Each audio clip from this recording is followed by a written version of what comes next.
YouTube channel. ഇന്നത്തെ video start ചെയ്യുന്നതിന് നല്ല പ്രസൻ്റ് ആയിട്ടുള്ള ഒരു മോർണിംഗ് വീഡിയോ ആണ്. ഇത്രയും നല്ലൊരു വ്യൂ ഉള്ള സ്ഥലം ഏതാണെന്നല്ലേ? ഇത് ഞങ്ങൾ ഒന്ന് ഹോസ്പിറ്റലൈസ്ഡിലാണ്. ഇത് നമ്മൾ നിൽക്കുന്ന ഹോസ്പിറ്റലിൻ്റെ സൈഡ് വ്യൂ ആണ്, നമ്മുടെ റൂമിൽ നിന്നുള്ള ഒരു വ്യൂ. അന്നുവിന് അവളെ ബർത്ത്ഡേക്ക് തുടങ്ങിയിട്ടുള്ള പനിയാണ്. ഒട്ടും കുറയാതെ തന്നെ ഇങ്ങനെ നിൽക്കുന്നത് കൊണ്ട് തന്നെ നമ്മൾ അഡ്മിറ്റ് ചെയ്യേണ്ടി വന്നു. കയ്യിൽ ക്യാനിലെല്ലാം കുത്തിയിട്ടുണ്ടായിരുന്നു. കാരണം ഒരു 5 ദിവസം നമുക്ക് മുടങ്ങാതെ ഇഞ്ചക്ഷൻ ഉണ്ടായിരുന്നു. അന്നുവിനെ കൊണ്ട് ഹോസ്പിറ്റലിൽ നിന്ന് ഇത്രയും ദിവസം സർവൈവ് ചെയ്യുക അറിയുന്നത് ഭയങ്കര ബുദ്ധിമുട്ടായിരുന്നു. കാരണം ആ റൂമിൽ മാത്രം അടച്ചിട്ടിട്ട് അവളിങ്ങനെ ഇരുത്തുന്നത് അവൾക്കും നമുക്കൊക്കെ ഭയങ്കര ബുദ്ധിമുട്ടായിട്ടുള്ള കാര്യമായിരുന്നു. ഞാനൊട്ടും പ്രതീക്ഷിക്കാതെയുള്ള ഒരു അഡ്മിറ്റായിരുന്നു. നമ്മൾ ജസ്റ്റ് ചെക്കപ്പിന് വന്നപ്പോൾ തന്നെ പിന്നെയും കൗണ്ട് കൂടി, അങ്ങനെ പിന്നെയും അഡ്മിറ്റായി. ഒട്ടും അഡ്ജസ്റ്റ് ചെയ്യാൻ കഴിയുന്നുണ്ടായിരുന്നില്ല അവൾക്ക്. പിന്നെ നമ്മളിങ്ങനെ ഈ ഇടയ്ക്കിടയ്ക്ക് ഈ ജനലെല്ലാം തുറന്ന് കാണിച്ചു കൊടുക്കും. മുറ്റത്തൂടെ നടക്കാൻ പറ്റാത്തത് കൊണ്ട് തന്നെ ആ വരാന്തയിൽ കൂടെ അങ്ങോട്ടും ഇങ്ങോട്ടും നടന്ന് നമ്മൾ 5 ദിവസം തികഞ്ഞത്. മക്കൾക്ക് എന്തെങ്കിലും വയ്യായിക വരുമ്പോൾ തന്നെ നമ്മുടെ മനസ്സിനും കൂടി ഒരു വയ്യായികയാണ് വരിക. എങ്ങനെയാണെങ്കിലും അവരെ കൊണ്ടു നടക്കുക അറിയുന്നത് നമുക്കൊരു ബുദ്ധിമുട്ടായിരിക്കും. ഏറ്റവും ബുദ്ധിമുട്ട് അവരെ ഇഞ്ചക്ഷൻ വെക്കുമ്പോൾ അവരുടെ കരച്ചിൽ, അത് ഭയങ്കര ബുദ്ധിമുട്ടായിരുന്നു. ആലു സ്കൂളിലേക്കൊന്നും പോയിട്ടില്ലായിരുന്നു ഈ 5 ദിവസവും. അവളെ എൻ്റെ കൂടെ തന്നെ നിർത്തി. ഞങ്ങളുടെ വീട്ടിലെ പോലെ തന്നെ ഹോസ്പിറ്റലിലും അവളുടെ ഫുൾ ടോയ്സ് ആയിരുന്നു. മക്കൾക്ക് ഓരോ അസുഖങ്ങൾ വരുമ്പോൾ അവർക്ക് വാശി കൂടുന്നു പറയുന്നത് ശരിയാണ്. ഭയങ്കര വാശിയായിരുന്നു.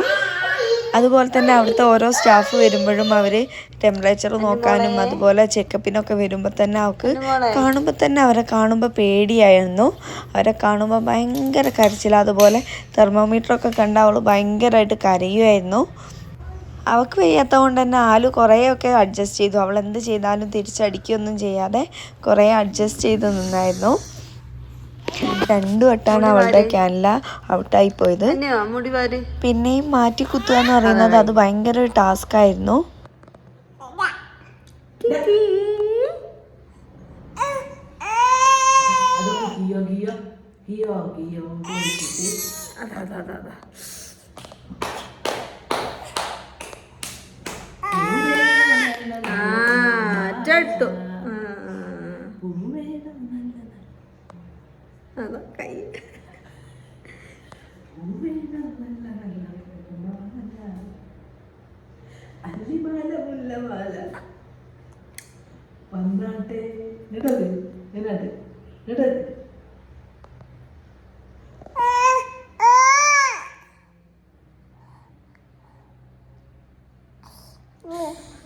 ഒരു ദിവസം കഴിഞ്ഞപ്പോഴത്തേന് പനിയൊക്കെ മാറിയിരുന്നു.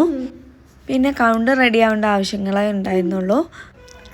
ഞാൻ ഈ ചെക്കപ്പിന് വരുന്നതിൻ്റെ മുന്നേ ഞാൻ എൻ്റെ ഹസ്ബൻഡിനോട് പറയുമായിരുന്നു, എനിക്കൊരു 2 ദിവസം റെസ്റ്റ് വേണം, ഫുൾ റെസ്റ്റ്.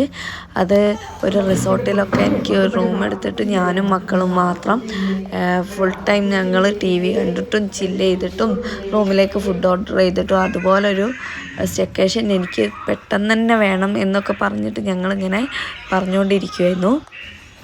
അതിന് ശേഷമാണ് ഹോസ്പിറ്റലിൽ അഡ്മിറ്റായത്. അപ്പം എന്നെ എല്ലാവരും കളിയാക്കാൻ തുടങ്ങി. നീ പറഞ്ഞ പോലെ തന്നെ നിനക്ക് റെസ്റ്റ് കിട്ടിയില്ലേ, നീ എന്താ ഇതാ റൂമിലിരിക്കുക, മുന്നിൽ ഫുഡ് വരും, അങ്ങനെ നിനക്കൊരു സ്റ്റെക്കേഷൻ തന്നെ ആയില്ലേന്ന്. റിസോർട്ട് എന്നുള്ളത് ഹോസ്പിറ്റലിൽ നിന്നായിരുന്നു മാത്രമായി. ഹോസ്പിറ്റലിലാണെങ്കിലും ഞങ്ങൾക്ക് ചില്ലിങ്ങിനൊന്നും ഒരു കുറവില്ല. ഞങ്ങൾ പാട്ടും ഡാൻസൊക്കെ ആയിട്ട് അടിപൊളിയായിരുന്നു.